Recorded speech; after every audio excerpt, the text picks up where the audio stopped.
السلام عليكم ورحمة الله وبركاته. أصحابتك وحرن جنالك مركز السود وهذا آدي هذا ومهتسنتهين مقال كان ما أنت وحن ربعنا ندي كل وذاقه وحن أجين معمول كترام مركي وحلك لوريجي بشي جانوري إن وبالله مسافرين تدك ودن كشر الدرادة كوسو قلي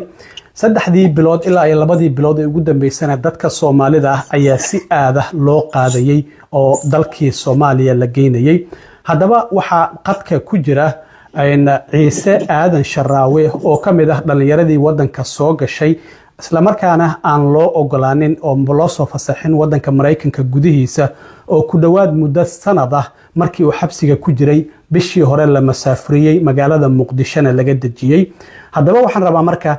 تلابوين كي كلا دوانا إلا مرسيي مركي لما سافرين يي عيسى بل إنه وربحين نجسيو دباتوين أو لكلمي سفارة الصومالية يسيد دتك الصومالي ده أي وراقها جوهم كيجوسو جرتو ديارة تركيش إيرلان أو يدو دي دتك الصومالي ده إنه يقعدوا محيطها هي سبب ولا ما سنتهي ولا الواحد سوق الأمريكا كبشي تضبط لواتني لحد سنة كي لبضة كوني أفري لباتن كمعنا لبضة كوني أفري لباتك حدود كان كسوق لي كاليفورنيا سان دييغو ميل يرا كسوق لي marka xabsiga markaan ka soo galayna waxaan loo gudbiyay qolo yar oo xabsi oo ayana ku security oo ICE loo gudbiyay meeshaas waqti badan ku qaatay laakiin markii xabsigaas oo California la geeyay waxaan ku xirnay California 8 beri hadana tarasadaasi maray oo wadanka gobolka la soo leeyahay Arizona ayaan la bariya ku xirnay kabacdi waxaan leeyay Louisiana waatay Louisiana marka waxaad ii sheegtay waqtigaada inta ugu badan inaad ku qaadatay waxaan ognahay Louisiana meelaha ugu badan ee dadka lagu xiray ku jirta wax imisa xabsiya ku taala tiri Louisiana oo dadka lagu xiro wallahi Louisiana waxa ku taalo 12 xabsi waa gartay adigu mid kamid ah ayaad ku xirneen marka ku dhawaad muddo 10 bilood ah waxaan saddex xabsiya oo Louisiana ku taala soo maray oo sida Louisiana ku taalo midna waxa la yiraahdaa Jackson Parish midna waxa la yiraahdaa Wing Correction mid kalena waxa la yiraahdaa China waa tahay marka xabsigaasi in muddo ayaad ku jirtay sheekada waxaan ka bilaabeynaa marka waxaa jirtay in maalin la idin yimid oo aad u maleynayseen in xabsi kale la idin bedelayo laakiin si toos ah airportka la idin geeyay bal sheekadaasi aniga iyo dadka daawanaya mana dhageysanaya bal warbixin naga sii sidee maalintaasi goorma ah taariikhdu waqtiga ahayd xilligaas walaal wixii ahayd bishii shanaad maalintii bishii shanaad shanteeda ahayd walaal waxa jiray oo sidaas la socotaan baa waxa waaye safaaradaha horta way bilaabeen waraaqaha tarxiilka ay bilaabeen laakiin anaga safarkayna maana la ogeysiinin oo sababtoo ah dadka kale sida wadamada kale ka yimid waa soo wacaa qofku waxa la yiraahdaa waraaq tarxiil ah tahay safaarada soo wacday safaarad qofku wilaadle gurigii lagu tarxiila masoo joogaysa qofkaas aad joogis kale qofkii jooga uu jooga qofkii baxaana uu aqbala marka waxa leedahay safaarada Soomaaliya anaga si toos ah noolama soo xiriirin oo nama weydiinin inaan doonayno inaan wadankeena ku laabano iyo in kale in anaga nala soo wacay iska dhaafay xataa safaarada waa wacnay si aan ugu hortagno waraaqaha ee safaarada daabacayaan safaarada oo taleefanada way iga qaweysay idna la macaamishi waa weyni markii dambana anaga qasababa waraaqeen waa loo keenay iyo qasabana loo keenay waana keenay waa tahay markii xabsiga la idin ka saaray oo airportka la idin geeyay maxaa dhacay sidaas ku ogaateen in la doonayo in la idin tarxiilo walaal ma loo sheegay nimanka sirdoon waay qaab sirdoon amal dad ku qaadaan dadka waxay u maleeyaan dadka qaar daacadska ah waanan garanin diyaarado meelay marayaan marka qorsho waxay ayagu ismaalaan dadka in tarsay wax la yiraahdo gobolada kale la geeyo oo diyaarada la saarayo marka ma kala garanayso qofka tikitka hadii laga qariyo diyaarada dil uu saaro hal mar ay kacdo waxay ka soo degaysaa Turkiga marka anaga walaal waa weydiinay oo kuwa shaqada ku soo weydiinay xagga soconaan dharay wuxuu dhahay waxa uu socotiin Atlanta Georgia to Turkey to Nairobi adiga harina diyaarada saarina bareefo laakiin arintaasi ma waxa la idin sheegaya markii airportka la idin geeyay masa intii aad xabsiga ku jirteen marka airportka la geeyay oo diyaarada la koray oo aniga bas aan dhimanahay loo sheegay waa gartay laakiin waxaad ii sheegtay horta ka hor intii ay arintaasi dhicin in ay weydiiyeen luqadda Ingiriiska ma fahmaysaan aad tiraadeen maya markaas kadibna aad aragteen iyagoo ka wada hadlayo dhahaya war adigu meeqa wadana dadkiis waxyaabahaas aad maqashay iyagoo ka wada hadlayo walaal markii xabsiga la keenay anoo gacmaha ku xirxiran katiinada inaga fureen waxay walaal Soomaali ma tihin okay luqadda ma garanaysa Ingiriiska ma yana Ingiriis ma garanaysa maadaama hadda Ingiriiska waa garanaysaa su'aalo badan ay ku jawaabayaan marka aad waa dhibsanaysaa qofku oo dhibsana xabsi markii yimaado xogaa yar waa dhibsanaysaa su'aalaha badan tahay laakiin Englishkan wax waad ka fahmaysaan oo eber ma aadan ahayn English waa fahminaha xogaa wax macquul waa ka fahmayno waxaan ma fahmayno ka bacdi waxay dhaheen ayaga meel fadhiisteen anagana meel fadhiisani biyina siiyeen waxay dhaheen iyo jooga caadi waaye marka sheekay galeen waxay dhaheen ayaga dhaxdooda waxay dhaheen wadamada Afrikaanka waa dheeriyiin iyo wadamada Afrikaana u badan tagtay marka Senegal iyo Congo iyo Ghana iyo Kenya iyo Ethiopia Soomaali badan tarxiilay lagu leeyahay ay macna ka iska wareysanayeen safarada waa dheer tahay marka anaga marka aan arintaas aan maqalnay ka bacdi waxaan gashay xabsi anaga Afrika u socon marka diyaaradii markii la yeeriyay oo dadku u dabay anaga weydiin maxaa walaal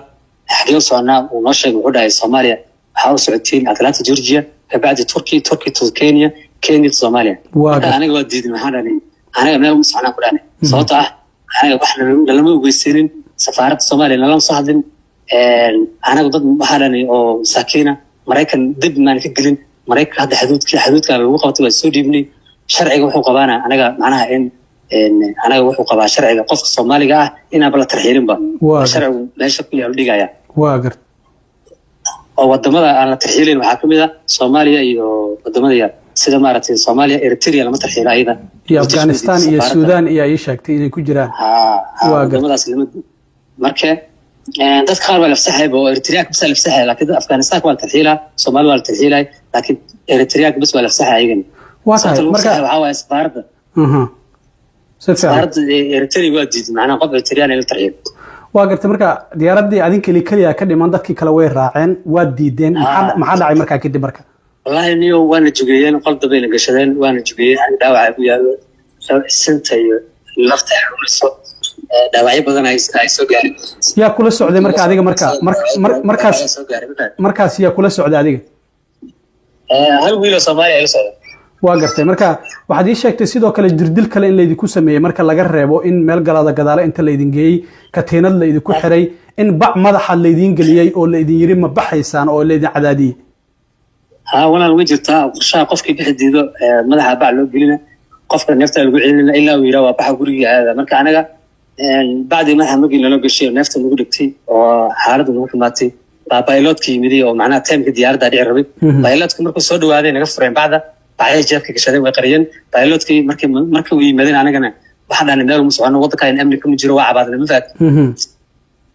markaas pilotku wuxuu dhahay dadka ma qaadaan dad diidan inay baxaan wadkooda aadaan ma qaadaan pilotku xanaaqo naga tagay ka bacdi xabsiga loo ceshay xabsiga markii loo ceshay hadana cun qabateena la saaray qolka degreen qolal hayna la gashay oo yiraahdo xabsi ciqaab waa gartay macnaha dadka lagu ciqaabo oo raashinka looga jaro qol yar mugdi waa gartay ku jiro 10 bari ku jirnay kabacdi qol kiriisada noo imaadeen way naga soo daayeen waxay sheegtay xitaa 10kaasi bari in cuntada la idin diidaa noo sheegteen oo biyo musqusha aad ka cabayseen qolkiina ku taal walaal tada waa loo diidaa qof kasta tarxiil soo diido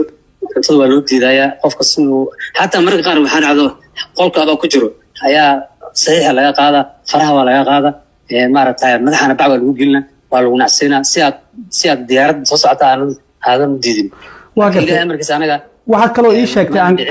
ka hor intaan wareysiga kaa qaadanaan xoogaa sheekaysanay marka waxaad jirtay dharkii xabsiga markii hore aad ku jirteen in la idinka bedelay oo dhar kale la idiin geliyey isla markaana la idiin qoray inaad dambiilayaal tihiin maadaama diideen in la idin tarxiilo arrintaasina sidee u dhacday walaal horta waxaa jirtaa nimankan waa niman tuuga oo qolada hadda IS la leeyahay waa niman sharciga ayagu rabaan qof ku dhaqmaan tahay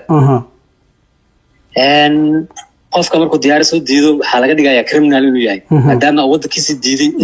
maadaama safaaradda Soomaaliya ay aqbashay ninka in damaanad qaaday asaga uu soo diiday macnaha waxa waa criminal noqonaysa waa gartay marka waa laga bedela dadka maartay waddanka laga soo qabtay dadka diliya meel lagu la xiraaya waa gartay dadka dambiilayaasha lagu daraya macnaha dadka dambiilayaasha lagu daraha marka si marka haduu maxkamadda dhahaa ninka waa criminal waa gartay taas arintaasaa jirto markaasina tarxiilkaadu wuu fududaanayaa haddii ay kuu qoran tahay inaad dambiilo tahay tarxiilkaa wuu fududaanayaa ciqaabtaadana siday doontaan kaa yeelayaan aniga way noo hajabeen waxay dhaheen iyo kalkaa diyaaradda haddaa soo diidaan dharka jaalaha diigelina oo high level high level la dhahaa oo dambiiliyaal sarsaraa laydinka dhigaya laydinka dhigaa nalooga hajab waxaad ii sheegtay in ciisow in xabsiyadaasi Louisiana ku yaala ay Soomaali fara badan ku xirnayd tiradana aad ogaateen oo systemka aad ku ogaateen dadka xabsiyada ka shaqeynayeen ay sheegeen imise qof ayaa ku xirnayd xabsiyada Louisiana oo Soomaali ah walaal horto xabsiga marka dad waxa jira wiilal Soomaali oo dhowr inaga soo horeeyay iyo meesha nagu soo horeeyay iyo anaga marka shaqooyinka waxa qabsanaa shaqooyinka meelaha la shaqeynaa maadaama luqadda garanayno shaqooyinka waxa qabanaa oo nadaafadda madaati iyo xafiisyada marka qof oo isku macaamil laga dhaxeeyo kala weydiinaysa wixii Soomaali noogo marka waxay noo sheegeen 332 qof in xabsiga Louisiana isku xirtay xabsiyada kala duwan oo Louisiana bas gobolka bas laakiin 332 qof mar dabo marka aniga laba bil amal xabsi ku jiriya martaba gadaal ku weydiinay maadaama Soomaali badan la tarxiilay gadaal ku weydiinay waxay dhaheen 120 qof amal ka maqan oo dad la tarxiilay waa gartay marka waxaad ii sheegtay maamulka Trump inuu yimid adigoo 7 bilood xiran markaas kadib tarxiilka ugu badanna laga bilaabo bishii 5aad ayuu si toos ah u bilowday marka waxay idin sheegeen in dad 200 ku dhawaad ah ay maqan yihiin xabsiyada ay ku maqan yihiin dadkaasina la tarxiilay marka dadka qaab nooc ah loo tarxiilay waxaad ii sheegtay labo in la isku raacinay walaal horta si sharci dhigayo sida wadamada Soomaaliya oo kale iyo wadamada maaragtay dhibaatada macnaha dhibaatada ay ka jirto amni darada ka jirto kale sharciga maxkamadda oo la yiraahdo oo meesha maxkamado badan ka jiro maxkamadaha qaar wixii ma angolo in qof Soomaali la tarxiilo amba wadamada dadka sida maaragtay wadamada Suudaan oo kale la tarxiilo ma angolo laakiin mashruuc marka qoladan aysa wixii dhaqaale si ku ilaa rabaan marka dadka marka waa la tarxiilaa marka sabaaradana kulleed waa iyaga heshiis ka dhaxeeyo oo aarino Trump xilliga hadda la joogo asaga wixiis waa lacag iyo hajibaad iyo lacag mugta marka safaaradda marba hadii waraaq soo dhiibto adiga qofka Soomaaliga labada garab laga qabanaa madaxa bac loo gelin haduu diido marka hore marka hore qiimeynaan qofka haduu qof diidayay marka hore bac gelinayaan qofkaas oo xanuunsan ayaa la tarxiilaa waa gartay marka markii la idin soo celiyay kadib xabsiga la idin keenay oo dambiilayaal la idin qoray qol la idin galiyo mugdiga cuntadii la idin diiday maxaa xigay diyaaradda Turkish Airlines waxaa sheegtay inay ICE la soo xiriireen oo yiraahdeen annagu Soomaali ma qaadayna arrintaas sidee ku dhacday walaal hasaad la socotid Turkish Airways xogaa dhibaato badan kala kulantay macnaha dadka transit wadankeeda ku marayo Soomaali airportka ku dhiban qofka Soomaaliga Turkiga markuu tago waa iska weynaa meel lawada meel ku socdo ma yaqaan sababta Soomaali wax ka jiro oo qorin marka Soomaalida badan way cabaadeen airportka Turkiga ku cabaadeen safaarad diyaaradii ku macnaha waa xawashigeen marka Turkish waxay la soo shaqada ICE waxay dhaheen qof Soomaali ah ma qaadayno ilaa oo qofka familkiisa oo xafiiska tago xafiiska waraaq ka soo jarto qofka soo raali waa qaadayna laakiin qof qasab lagu qaada aniga ma qaadaynin waa gartay marka maxaa xigay marka tarxiilkaadii markii xabsiga leedii ku soo celiyay kadib oo aad diideen maxaa xigay marka walaal waxa xigay nimanka horto mar maadaama diyaaradda Turkish Airways ay diiday qof Soomaali inay qaado diyaaradaha kalena inay qaadaynin waxay sameeyeen nimankan diyaaradii soo kiristeen oo imaaraadka laga leeyahay diyaarad waxaa la keenay garoonka militariga maadaama dadkan tirada badan aana si bashal loo qaadi karin maadaama Soomaali ku jiraan in qarsoodi loo qaado kaliya weyga loo qaadi karo waxa waa in airport military laga qaado waa gartay airport shacabka ana qofka Soomaaliga ama buuqi kara ama Soomaaliya u dhigi kara fashal ka imaanay waa gartay waa xilliga marka diyaaradda militariga laga qaado goormo waa marka xilligaas diyaaradda Imaaraadka la keenayo oo la idinka qaadayo garoonka militariga ee Louisiana taariikhdu goormo bishii 15 ayaa waxa la keenay garoonka militariga waa gartay isha 2025 waa bishii hadda dhamaato la soo dhaafo 7 bishii hadda dhamaato la soo dhaafo waa gartay marka airportkaas la dhigay Soomaali badan gobolada la keenay waxa la keenay Minnesota waxa laga keenay Michigan waxa la keenay adiga goboladana laga keenay Soomaali badan marka Soomaalida ma Soomaali siday wadanka u soo galeen xabsi ku jiraya ama kuwa wadanka gudihiisa laga soo qabtayna way ku jireen dadka intaad ka warqabto walaal dadka gudaha laga soo qabtay waa dad iska yar 42 qof camal ku qiyaasay khalaas ama 45 qof meelahaas u dhaxeeyay laakiin dadka xuduudka soo dhiibay aanan Mareykan wali aan tigin oo xuduudka laga qabtay oo dadkii soo dhiibay ah oo magaaldoonka ahay adiga balaasmi waxaan ku qiyaasay 230 meelahaas diyaaradaasi 15 bishii la soo dhaafay ee July garoonka militariga la idinka qaaday imisa Soomaaliya haddii aad qiyaasto ayaa saarneed ayaa sileedahay diyaaradaas walaal diyaaradda waxaa hadda ku haynay dadka qaar waa la reebay oo xataa dadka qaar waa laga reebay meesha diyaaradda waxaa ku haynay 67 qof oo Soomaaliya baa ku qiyaasay macnaha dadka marka ma tiri kartid dad gadaal ku xiran yihiin qof hore ku xiran yahay marka dadku way kala ilaalinayaan sababtoo ah adiga kursiga ku faysay laba Afrikaan lagu dhijina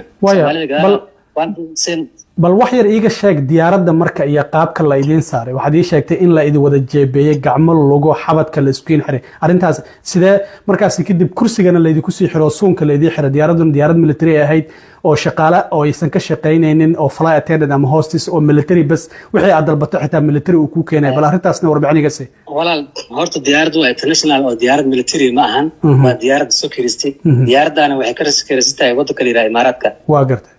mafahad diyaaradda Imaaraadka galay waa diyaarad oo 7 oo waxa saldhaa waa diyaarada ugu weynka diyaaradda marka 700 qof camal way qaadaan saan ku qiyaas diyaarad waa gartay diyaarad weyn ay ahayd marka diyaarad weyn ay ahayd dadka marka la saarayo marka diyaaradda la saarayo waa dhowr wadan ilaa 6 wadan la saarayo oo kala duwan Afrikaan diyaaradda markii lagu saarayo gacmaha waa laga xiraa caloosha lagu xiraa caloosha sida laga xiraa lugahana waa lagu xiraa xirgaxta waa lagu dhuujinaa mafahad intaas oo silsilado waa marka oo la idinku xirayo waa silsilado kursiga marka ku filisatana katiinad kale lagu sixira saan isku dhaqaajin waa gartay adiga dhanba ma nuuxsan kartid marka haddii aad suuli u baahato maxaad samaynaysaa inta aad saaran tahay suulida marka u baahato nima kula galayo hal gacan ka furaya irdu taagnaana waa gartay marka airportka militariga markii la idinka qaaday xagee idin xigtay oo la idin geeyay marka oo diyaaradda la idinku qaaday Atlanta Georgia walaal waxana la geeyay Cuba wadda leeyahay Cuba la geeyay diyaaradda markii ka kacday Mareykan Cuba ay ka digatay saddex wiil oo Soomaali ah oo markaan qiyaasay Soomaali ah oo aan waraysanay laakiin waana la keenay aaliya masad marka waxay sheegtay saddexdaas wiil waxaa sheegtay xabsiga Guantanamo Bay in la geeyay oo halkaas la idinka reebay wiilasha Guantanamo Bay laga reebay بعد وسقعد ديارته marka saddex qof markii dejiyay Soomaalida diyaarad way soo kacday xagee xigtay wadanka xigtay wadan Louis Lira asagana jasiirad ku yaalo Latinkaasna wadanka Laos waa gartay Laos marka diyaaradu waa meeshaas ay agargatay dadaal laga dejiyay hadana way soo dhaqaaqday marka sidii bas caasi camal ay u shaqeynaysaa marba wadan ay tagaysaa dad ku dejinaysaa sidii bas camal ay u shaqeynaysaa waa gartay waxa waaye qof walba wadkiisa lagu dejinaa Laos ka tagteen kadib xagee xigtay marka idin wala Laos ka dhaqaaqnay waxa tag wadan leeyahay Senegal oo Afrika waa ta Senegal dada lagu dejiyay isagana waa gartay dada lagu dejiyay Senegal oo dhowr iyo 20 qof lagu dejiyay hadana 2 saac joognay waa ka soo dhaqaaqnay waxa imaanay Nairobi waa gartay taariikhda marka Nairobi Kenya aad tagteen goorma yahay waa 18 bishii la soo dhaafay July 15 ayaana Mareykan ka baxdeen marka 3 maalmood ay sii socotaan macnaha hadda waxa ku daanay meesha la yiraahdo sida maaragtay Cuba oo kale ku daanay oo wax badan aan joognay Senegal wax badan aan joognay wadka Louis wadka wax badan aan joognay intaas ma xiran waa gartay Nairobi markaad ka degteen marka bal iga sheekay airportka Jomo Kenyatta maxaa dhacay wala Nairobi marka ay maanay diyaaradda meel oo keesa oo baakilay diyaaradda la dhigay diyaaradda yar loo yeeray way imaadeen diyaaradu markaas diyaari hayeen oo aniga iswaayeen saan qiyaasay mafad waxa ay maatay markii uu horeysay diyaarad soo Suudaan dadku qaadayso way soo Suudaanisa diyaarad la saaray ayuu tiirad ku xirnaa qofka diyaarad la saara way kacisay diyaarad waxa ay maatay waadayna bareefada oo Kenya laga leeyahay Ethiopian qaaday dad Ethiopian ay dumar iyo rag isku jiraan saaran way kacday kabacdi waxa imaatay diyaarad Juba Airways oo Soomaaliya laga leeyahay wixii Soomaaliya marka sidayna loo soo guray diyaaradda la soo saaray markii la soo saaray diyaaradda waxa dhaanay waa alxamdulillah daba diyaarad Soomaali saarnay qadkii nolowada alxamdulillah dib malahan marka imisa qof diyaaradda Juba Airways marka ku raacdeen aad isleedahay oo ku tagteen waxaan qiyaasaa diyaaradda 67 qof meelahaas 67 qof kama yareen sabta diyaaradda waxaan qiyaasay 8 qof in qaad diyaaradda aniga bas in qaadaba cid kale ma qaadin aniga bas in gudush waa gartay isla 18 bishii 7 ee Juulaay Muqdisho la idinka dajiyay marka diyaaraddu waxay u socotaa Malayna Nairobi 2 saac ma u socotay marka xamara laga dajiyay aniga wax yar ciiso aan ka dhaxgalay markii diyaaradda la idin saaray Nairobi waxaad ii sheegtay inaad dalbateen in kantiinadaha la idinka furo oo la idin diiday walaal horto nimanka waa la hadalnay nimanka Kenyaatiya diyaaradda xataa Kenyaatiya saarnay niman askar Kenyaatiya saarnay wala raacdo oo ilaa xamar idin tagay ilaa xamar idin tagay iyo ninka diyaaradda wada nin Soomaali ahay wala la hadalnay waxana walaalayaal naga furo waddanka ma socono iyo diyaaradda Soomaali ma lahaano anaga criminal maniin dad dilmaniin walaalayaal gacmaha naga furo gacmaha dhiigaan ugu dhigay gacmaha maartahay waan xanuunaya naga furo mid kale waxaan waa ceebaan ku dhahay waddanka dagdagna naga soo xirin criminal in laga dhigo hada ceebaan ku dhahay naga furayo mid fureeyay dheer waayo sharciga diyaaradaha iyo heshiiska kale waxa waa qofka in Soomaaliya soo xirin sidii Soomaaliya ku tagana marka Soomaaliya tagnay katiinada laga furay waa gartay marka sheeka dhacda ay sheegtay katiinadii markii la idinka furay iyo ciidamadii booliska adinka warniyo wallahi inuu aad baa wax maaday arrimaha noocaas oo kale waddanka marka waddankaaga hooyo imaato meeshii laga rabay in macnaha lagu soo dhaweeyo xataa agilista niyadda lagu dhiso yaani waa dhacday waa la soo tarxeeli jiray waxay ma soo dhawaada waddanka soo dhawaada lama dhihin saacad booliska loo diyaariyay katiinada lagu furtay jawaani soo diyaarsaday jawaani laba min isku qabsay heedaha katiinadaha u baahanahay had kadib diyaaradda markay soo degayso jawaana soo diyaarsanayna oo katiinadaha ku shubno katiinada caadi ma ahayn inaba caadi ma katiinada u baahana marka katiinadihii aba idinka qiimo badnaaday adinka ay isku dagaaleen waaba qaracnaba aniga xiran niman dhahay katiinadaha u baahanahay anaga marka niyad ahaan waaba ka dhiman Soomaalida waa gartay markii kale aad gudaha airport-ka gashayna waraaqihii lagugu masaafuriyay ayaa sidoo kale isku qabsateen kuwa immigration-ka horta diyaaradda markaa ka deganay booliska lala soo diyaariyay booliska badada gutaan qasaba gaari lagu saaray markii irdisana la keenay dagaaladii waa la daba kacay waraaqaha keenay leeyahay marka qofkii karta mala waraaqa waa in ka taagay ana waxaan ku dhaanay yar ka wadnay waxaan ku dhaanay macnaha weelisha Soomaalida qaar waxa jira Soomaaliya oo Soomaali macnaha Soomxamara weligeed aan digin oo gobolada ka yimaado hatta weel waxaan ugu jira oo weligiis aan macnaha sharci hataan qaadan sharciga hataa naftiisa loo tisay wiil Soomaali atas asoo kiyas Soomaali meel samaysan dad Soomaali meel samaysan marka wiilku wuxuu ku dhahay walaalayaal hadii macnaha waxaan ay tarxishan guriga ku aad diyaaradka ku raacaya ma diiday ma yedhe aniga way diiday sharciga ana iskala maadaama ay ku tarxishan iskala say u qaadan ma yedhe sharciga guriga barta aadi saadan xabaaysan waa diidna dagaal yar meesha ka dhacay markii dambe waxay noo ogolaaday in koobina siiyaan ana waxaan ku dhahay koobi sii way waa gartay markii aad Muqdisho tagtay marka adigu waxaad ka soo jeedaa Hiiraan gaar ahaan degmada Moqokori marka waxaad isku dayday inaad bal dadkii weydiiso tira diyaarad ma tagtaa maba aadan ka warqabin marka maadaama xabsi muddo sanad aad Mareykan ku jirtay xaaladda Soomaaliya iyo sida isku bedbedelaysay wax wara kama hayn waxa lagu sheegay in magaaladaadii aadan tagi karin Moqokori oo nimankii al-shabaab ay haystaan bal arintaasina sidee kula noqotay markii aad maqashay walaal waxa horta airport markaan galay waxa dhacday aniga جوي ملا سعن ثلاث ما در ما نودن وحلينا كم ما نودن لكن حسب بساوتها وجاكدي عدد هي سروال كحسب بساوتها مدة كلا أنا جوا لمبر موتو قف وعي كرنا ما هيست نفاد ثلاث موتو marka waxa ku dhaweysha wareesto waxaan ahay diyaarad oo inta ka bixiso maadaama dawladda Soomaaliya aniga meeshan qasab lagu keenay maadaama gobolkaas aan ka soo jeedo gobolka dadka degan sidoo macnaha meesha macnaha qaraabada ku riday waxaan dhahay buluburta rabaa marka waxa la dhahay buluburta hada tagto buluburta xageys waxaan dhahay Moqokori oo soo leeyahay meel Moqokori leeyahay ayaa ku dhashay meesha oo socda marka waaba liigu qosqosin lahaa la yiraahday takimaati maxaan ku dhahnay xabsi ka imaaday okay xabsi ma ka imaaday warnii muqo kuri digaalo waa la qabsaday ka digaal waa laga soo qaxay haddana tarday meelo kale waa laga soo qaxay maxaas meel la yiraahdo digaal ka socda la sheegayo macnaha oo laga qaxayo oo digaal ka socdo marka aniga waa qaraacmay markay macnaha maadaama lambar aan ahayn meesha ku socdaan digaal ka socdaan meesha macnaha asdahay hooyada iyo familkii aan soo boqdo waxa la dadkaas inay qaxayaan door ku jiraan madaan ciise aadan kaaga mahad celinaya wareysiga waa aad ugu mahadsan tahay wareysi wanaagsan oo ahaa inkastoo nagu dheeraaday dhib ma lahan waa kaaga mahad celinaya wareysiga adigana waxaan ku leenahay sidoo kalena ilaaha ku yasiro maadaama wadankii aad muddo ka maqneed haddana aad tagtay mahadsanid mar kale aywa mahadsantahay aad mahadsantahay